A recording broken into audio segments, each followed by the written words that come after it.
Innal hamdalillah nahmaduhu wa nasta'inuhu wa nastaghfiruh wa natubu ilayhi wa na'udzu billahi min shururi anfusina wa min sayyiati a'malina may yahdihillahu fala mudilla lahu wa may yudlil fala hadiya lahu wa asyhadu an la ilaha illallah wahdahu la syarika lahu wa asyhadu anna Muhammadan 'abduhu wa rasuluh. Allahumma salli wa sallim wa barik ala nabiyyina Muhammad wa ala alihi wa ashabihi wa man tabi'ahum bi ihsan ila yaumiddin. Qala Allah ta'ala fi kitabihil karim, ya ayyuhalladzina amanu taqullaha haqqa tuqatih wa la tamutunna illa wa antum muslimun. Ya ayuhan nas ittaqu rabbakumul ladzi khalaqakum min nafsin wahidah wa khalaqa minha zawjaha wa batha minhuma rijalan katsiran wa nisaa'a wattaqullaha alladzi tasaaluna bihi wal arham innallaha kana 'alaikum raqiba. Ya ayyuhalladzina amanu taqullaha wa qulu qawlan sadida yuslih lakum a'malakum wa yaghfir lakum dhunubakum wa man yuti'illaha wa rasulahu faqad faza fawzan 'azima. Amma ba'd. Fa inna asdaqal hadithi kitabullah wa khairal huda huda Muhammadin sallallahu alaihi wasallam wa syarrul umuri muhdatsatuha fa inna kulla muhdatsatin bid'ah wa kulla bid'atin dhalalah wa kulla dhalalatin finnar. Kaum muslimin sidang salat Jumat yang dimuliakan Allah Subhanahu wa taala, alhamdulillah segala puji dan syukur kita haturkan kepada Allah Subhanahu wa taala atas segala limpahan karunia rahmat serta nikmatnya, sehingga pada kesempatan yang mulia ini kita bisa berkumpul untuk melaksanakan salah satu kewajiban kita, yaitu sholat Jumat berjamaah. Mudah-mudahan rangkaian ibadah yang kita kerjakan diterima oleh Allah Subhanahu wa taala. Di atas mimbar ini khatib berwasiat kepada pribadi khatib dan kepada jamaah sekalian agar marilah kita meningkatkan takwa kita kepada Allah Subhanahu wa taala dengan berupaya menjalankan segala perintahnya dan menjauhi segala larangannya. Allah Subhanahu wa taala berfirman mengingatkan kepada kita bahwasanya takwa merupakan bekal yang terbaik. Wa tazawwadu fa inna khairaz zadit taqwa, dan berbekallah kalian, sesungguhnya sebaik-baik bekal adalah ketakwaan. Dan kemuliaan seseorang itu dinilai oleh Allah Subhanahu wa taala berdasarkan ketakwaannya kepada Allah, bukan berdasar tinggi jabatannya, bukan berdasar banyak hartanya, dan juga bukan berdasar rupawannya, tetapi ketakwaannya kepada Allah Subhanahu wa taala. Inna akramakum indallahi atqakum, sesungguhnya orang yang paling mulia di antara kalian adalah yang paling bertakwa. Hadirin sidang salat Jumat dimuliakan Allah Subhanahu wa taala, sesungguhnya kita berada di hari Jumat, hari yang paling utama. Inna min afdali ayyamikum yaumul Jum'ah, sesungguhnya hari kalian yang paling utama adalah hari Jumat. Fa'akthiru fihi as-salata alayya, maka perbanyaklah bersolawat untukku, kata Nabi sallallahu alaihi wasallam. Fa inna salatakum ma'rudatun alayya, karena sesungguhnya solawat yang kalian kirimkan untukku itu sampai kepadaku. Masya Allah, raga kita jauh dengan Nabi sallallahu alaihi wasallam, tetapi solawat kita yang kita panjatkan itu akan sampai kepada beliau. Dan Nabi SAW mengabarkan kepada kita tentang pahalanya, man shalla alayya salatan sallallahu alaihi asyran, siapa yang mengirimkan satu salawat untukku, kata Nabi, maka Allah akan membalas untuknya 10 kali lipat salawat. Masya Allah, ini pahala yang sangat besar. Dan Ibnul Jauzi rahimahullah menyebutkan ada 4 keutamaan yang didapat oleh orang yang bersolawat kepada Nabi sallallahu alaihi wasallam. Yang pertama adalah nawwarallahu qalbah, Allah akan berikan cahaya ke dalam hatinya. Wa ghafara dzamba, Allah akan ampuni dosanya. Kemudian wasyaraha sadrah, Allah akan lapangkan dadanya. Wa yassara amrah, dan Allah akan mudahkan segala urusannya. Maka sungguh ya, Sudah sepatut dan selayaknya kita sebagai seorang muslim umat Nabi Muhammad SAW memperbanyak sholawat, mengirimkan sholawat untuk Nabi kita Muhammad SAW, apalagi di hari Jumat yang sangat ditekankan kepada kita untuk memperbanyak membaca sholawat. Hadirin sidang sholat Jumat dimuliakan Allah Subhanahu wa taala. Pada kesempatan yang mulia ini insyaallah khatib akan menyampaikan tema khutbah, khawatirlah kalau kita meninggalkan anak keturunan generasi dalam keadaan lemah. Di dalam Al-Qur'an ada dua ayat kita diingatkan oleh Allah Subhanahu wa taala. Yang pertama di surat An-Nisa ayat 9. Wal yakhshal ladzina law taraku min khalfihim dzurriyyatan dhi'afan khafu 'alaihim falyattaqullaha wal yaqulu qawlan sadida. Dan hendaknya merasa takut kepada Allah orang-orang yang kalau mereka meninggalkan anak keturunan generasi dalam keadaan lemah yang mereka khawatirkan kesejahteraannya, maka hendaknya bertakwa kepada Allah dan mengucapkan kalimat yang benar. Kemudian di surat Maryam Allah mengingatkan kita di ayat 59, fakhalafa min ba'dihim khalfun adaa'us shalah wattaba'us syahawat fasawfa yalqauna ghayya.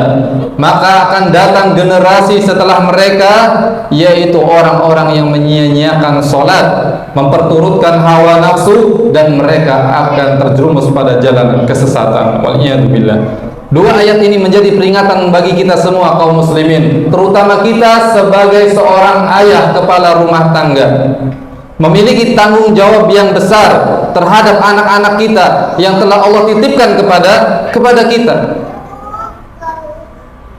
Dan hak yang paling utama yang harus menjadi perhatian orang tua untuk anak-anaknya adalah pendidikan agama. Setiap orang tua menginginkan kebaikan untuk anaknya, dan tidak ada kebaikan yang paling sempurna selain pendidikan agama yang orang tua berikan untuk anaknya. Karena Nabi kita Muhammad SAW memberikan clue kepada kita bahwa kebaikan itu adalah ada pada pahamnya seseorang terhadap agamanya. Kata Nabi SAW, "May yuridillahu bihi khairan yufaqihu fid din." Siapa yang dikehendaki oleh Allah kebaikan, maka Allah akan jadikan ia paham tentang agamanya. Maka orang tua yang menginginkan nilai-nilai kebaikan untuk anaknya, maka harus memberikan pendidikan agama kepada anaknya. Dan di dalam Al-Quran surat At-Tahrim ayat 6, Allah Subhanahu wa taala berfirman kepada kita, ya ayyuhalladzina amanu. Allah menyapa kita semua, wahai orang-orang yang beriman, wahai orang tua yang beriman, ku anfusakum, jagalah diri kalian, wa ahlikum nara, dan keluarga kalian daripada siksa api neraka. Apa maksudnya menjaga keluarga dari siksa api neraka? Ali bin Abi Thalib radhiyallahu anhu menafsirkan ayat ini, adibuhum wa alimuhum dinahum. Didiklah mereka dan ajarkanlah agama kepada mereka. Inilah cara kita menjaga keluarga kita daripada siksa api neraka, yaitu memberikan pendidikan agama kepada mereka. Dan Abdullah bin Umar radhiyallahu anhu, beliau pernah berkata, adib ibnaka fa innaka mas'ulun anhu madza addabtahu wa madza 'allamtahu. Didiklah anakmu karena engkau akan dimintai pertanggungjawaban atas anakmu ini. Apa yang telah engkau ajarkan kepadanya, ilmu apa yang telah engkau berikan kepadanya. Masya Allah. Ini menunjukkan pentingnya pendidikan agama untuk anak-anak. Dan Imam Ibnu Qayyim rahimahullah, beliau menyebutkan mayoritas kedurhakaan, kerusakan yang ada pada anak adalah oleh sebab lalainya orang tua di dalam memberikan pendidikan kepada anak-anaknya. Kata beliau, orang tua yang menelantarkan anak-anaknya, yang mengabaikan pendidikan agama untuk anaknya, maka bersiaplah anaknya akan menjadi orang yang tidak bermanfaat, tidak berfaedah, baik untuk dirinya maupun untuk orang lain. Terlebih nanti ketika dia dewasa, maka jangan pernah mengharapkan baktinya kepada orang tua. Jadi setiap kedurhakaan anak, kerusakan anak, itu pasti ada kelalaian orang tua di dalam memberikan pendidikan kepada anak. Hadirin kaum muslimin dimuliakan Allah Subhanahu wa taala. Pendidikan agama sangat penting sekali. Bahkan ini hukumnya wajib, kewajiban yang paling utama yang harus diberikan oleh orang tua kepada anak.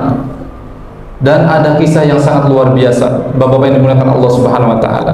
Kita semua tentu mengenal yang namanya Umar bin Abdul Aziz, seorang yang pernah menjadi khalifah, dan selama beliau menjadi khalifah, bumi ini diisi dengan keadilan. Subhanallah. Dan ternyata di balik Umar bin Abdul Aziz ada sosok ayah yang luar biasa yang bernama Abdul Aziz bin Marwan. Jadi Umar bin Abdul Aziz dikenal sebagai khalifah yang adil, seorang yang soleh, ahli ilmu, berakhlak mulia. Di balik itu ada peran ayahnya yang ternyata di waktu Umar bin Abdul Aziz masih kecil, masih remaja, diberi pendidikan agama yang luar biasa oleh Abdul Aziz bin Marwan. Bahkan dititipkan kepada seorang ulama khusus yang bernama Shalih bin Kaisan. Dan Abdul Aziz bin Marwan menitipkan, wahai Syekh Shalih bin Kaisan, ini anak saya, putra saya Umar. Saya meminta kepada engkau untuk mengajarkan dua hal kepada Umar. Yang pertama, ajarkanlah tentang adab-adab kepadanya. Yang kedua, ajarkanlah sholat 5 waktu berjamaah. Subhanallah. Dua ini yang diminta oleh Abdul Aziz bin Marwan untuk anaknya Umar. Dan semua ini dipenuhi oleh Shalih bin Kaisan. Tapi suatu hari Umar bin Abdul Aziz terlambat melaksanakan sholat berjamaah. Dan hal ini dilaporkan oleh Shalih bin Kaisan, mengirim surat kepada Abdul Aziz bin Marwan. Putramu hari ini terlambat sholat berjamaah. Disebutkan alasannya karena Umar rambutnya mulai panjang dan dia sangat memperhatikan penampilannya. Kalau nyisir rambut di depan cermin dia sangat lama. Itu yang menyebabkan dia terlambat sholat berjamaah. Kemudian apa yang dilakukan Abdul Aziz bin Marwan? Beliau membalas surat sekaligus mengirim tukang cukur khusus untuk mencukur habis rambut Umar. Subhanallah. Dan setelah itu Umar bin Abdul Aziz tidak pernah lagi terlambat sholat berjamaah. Subhanallah. Karena dicukur habis rambutnya menjadi gundul. Ini orang tua memberikan perhatian yang luar biasa terhadap anaknya. Pendidikan agama untuk anak-anaknya. Maka ini menjadi pertanyaan bagi kita, hadirin kaum muslimin yang dimuliakan Allah Subhanahu wa taala. Kita khawatir sepeninggal kita anak-anak kita menjadi lemah.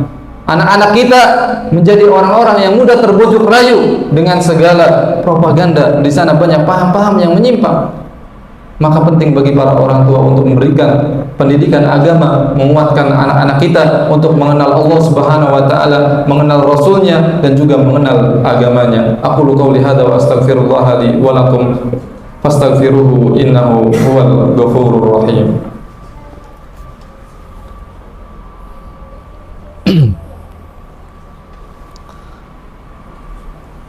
Alhamdulillah hamdan katsiran thayyiban mubarakan fi kama yuhibbu rabbuna wa yarda, wa asyhadu an la ilaha illallah wahdahu la syarika lah, wa asyhadu anna Muhammadan abduhu wa rasuluh.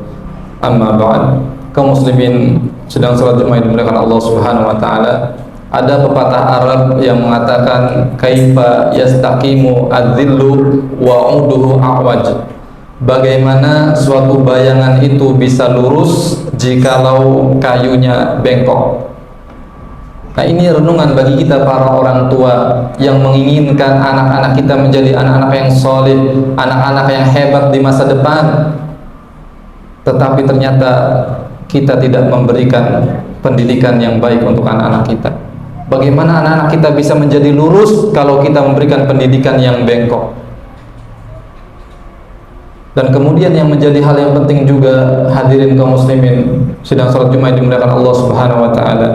Selain kita memberikan pendidikan agama untuk anak-anak kita, kita juga berikan pendidikan yang namanya life skill, keterampilan hidup, supaya anak-anak kita dia bisa mandiri, bisa mencari penghasilan untuk memenuhi kebutuhan hidupnya sendiri. Ini juga penting, supaya anak kita tidak hidup meminta-minta, mengemis pemberian dari orang lain, tapi kita ajarkan bagaimana bekerja supaya bisa memiliki penghasilan sendiri. Ini juga penting. Dan jikapun hari ini alhamdulillah kita masih kuat, sehat badannya, kita masih bisa mengumpulkan harta, maka siapkan tabungan masa depan untuk anak-anak kita. Ini juga dianjurkan di dalam Islam.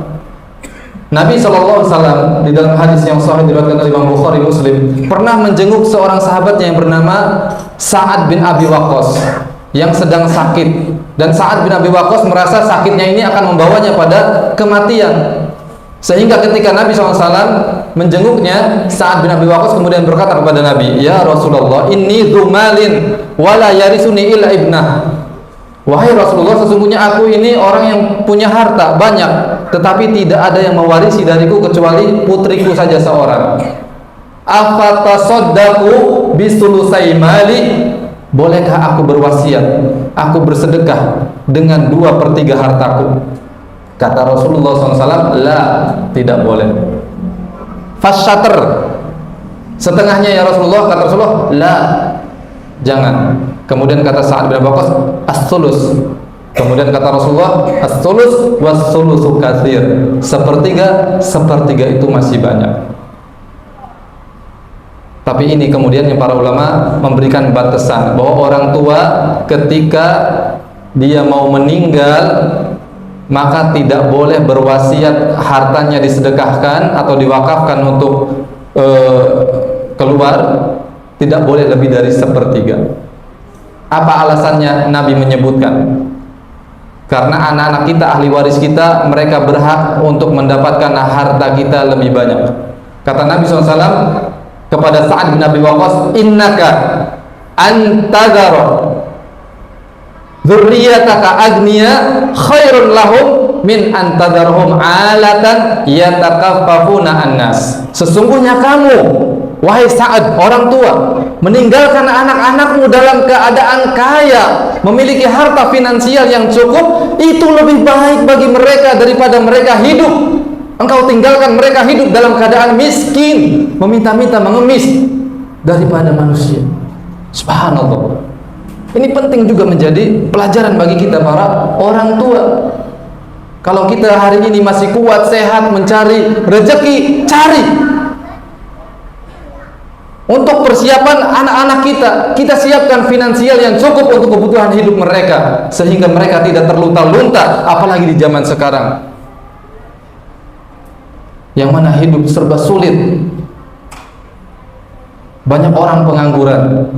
Maka kita yang masih memiliki kesempatan bekerja dan mencari rezeki, bersyukurlah kepada Allah Subhanahu wa taala dan niatkan itu untuk ibadah kepada Allah Subhanahu wa taala, dan niatkan supaya kita bisa memenuhi kebutuhan nafkah anak-anak kita, keluarga kita, dan seterusnya. Innallaha malaikatahu yusholluna 'alan nabi ya ayyuhalladzina amanu shollu 'alaihi wa sallimu taslima. Allahumma shalli 'ala Muhammad wa 'ala ali Muhammad kama shallaita 'ala Ibrahim wa 'ala Ibrahim innaka Hamidum Majid. Wa barik 'ala Muhammad wa 'ala ali Muhammad kama barakta 'ala Ibrahim wa 'ala Ibrahim innaka Hamidum Majid. Allahumma ighfir lil muslimin wal muslimat wal mu'minin wal mu'minat al ahya'i minhum wal amwat innaka sami'un qaribun mujibud da'wati ya qadiyal hajat. Allahumma ighfir lana wa liwalidina wa lil mu'minina yawma yaqumul hisab. Allahumma ighfir lana wa liwalidina warhamhuma kama rabbayana shighara. Allahumma inna nas'aluka ilman nafi'an wa rizqan thayyiban wa 'amalan mutaqabbalan. Rabbana hab lana min azwajina wa dhurriyyatina qurrata a'yun waj'alna lil muttaqina imama. Rabbana atina min ladunka rahmah wa hayyi' lana min amrina rashada. Rabbana atina fid dunya hasanah wa fil akhirati hasanah wa qina adzabannar. Wa sallallahu ala nabiyyina Muhammad wa akhiru da'wana alhamdulillahi rabbil alamin.